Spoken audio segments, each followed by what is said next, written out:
the perfect gift this holiday, look no further than Oprah's favorite thing. Yep.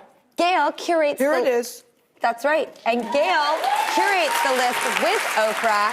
And you're going to show us one thing that's perfect for serving to all your hungry family members and friends. What is it? Because it's no secret, you know this, I don't know how to cook. I think there are a lot of people like this. My children will have no memories of, you know, when mom used to make fill in the blank. I have nothing like that. So here's the thing. This is called the Fab Fet white corn, and listen to this, truffle souffle. I know, don't you love a truffle?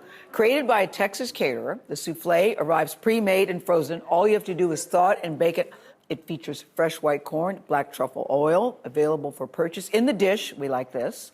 Or it comes in the ramekin? Yeah, it comes in this. Really? Is that what this is called, a ramekin? A ramekin. Yeah, okay. So it comes in this ramekin, or it comes as a 2-pack refill if you already have the ramekin.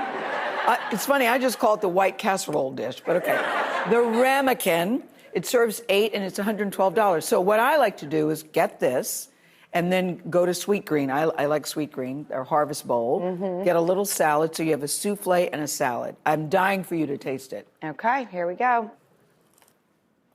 Oh no, it's amazing. It's amazing. Isn't it good? Yeah. Oh wow, this is amazing. Amazing. The creaminess, it almost has like a cottage. It's creamy and custardy, but it also has a little crunch on top. Fluffy. Oh, it also has a crunch. It's amazing. And it could serve at least 4 people. This is beautiful. At least 4 people. And it is very pretty. That's how it looks when it comes out of the oven. I think that's what we call a hot tip. Hot tip. Be sure to check out the rest of Oprah's favorite things on Oprah Daily, one of my favorite sites.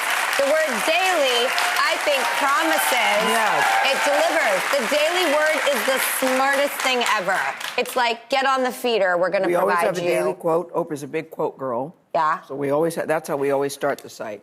I love quotes. You know, Andy Cohen just came out with a book, 365 days. I saw him on your show. Yeah, and it's a really great book. It's really fun. I saw him. And did you know his favorite color is yellow, too? Did you know that? I did Andy? not.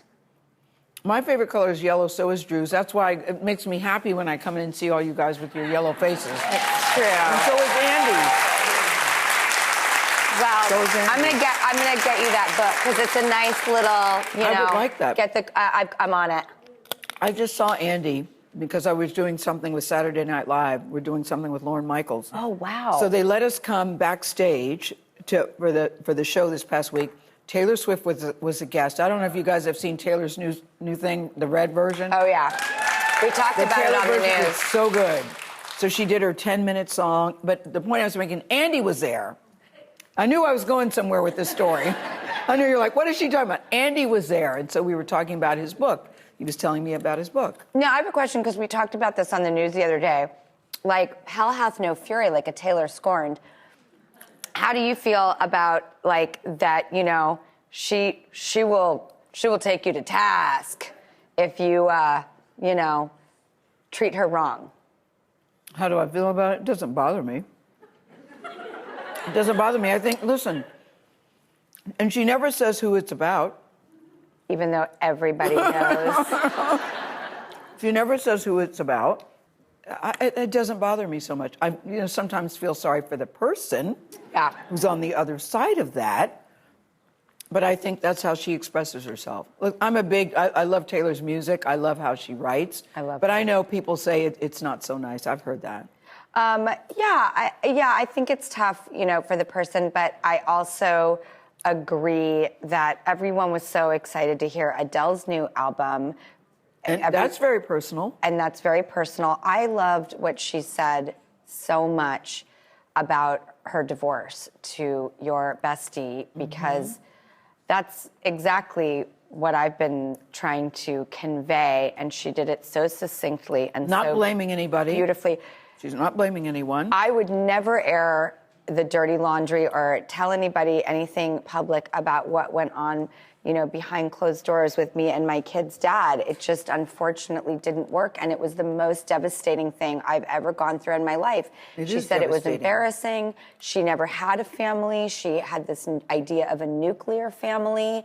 I literally sat there on her every word going, I've been there. And then she felt bad that she let herself down. I thought her honesty and her candor, I thought was really admirable, and I think will help a lot of people. Well, I really appreciated it. I did too. And I think when that divorce, death of a dream occurs, it takes you however long it takes you to heal, but there's no misstep in putting the kids first and figuring out how to co-parent from day one. I'm also divorced and been to several marital counselors, and one marital counselor said something I thought was really profound to me. He said, you have to love your children more than you are disappointed. And I had an issue with monogamy in my marriage. I think it's better to be married to someone who believes in monogamy. I think that that's actually a good thing.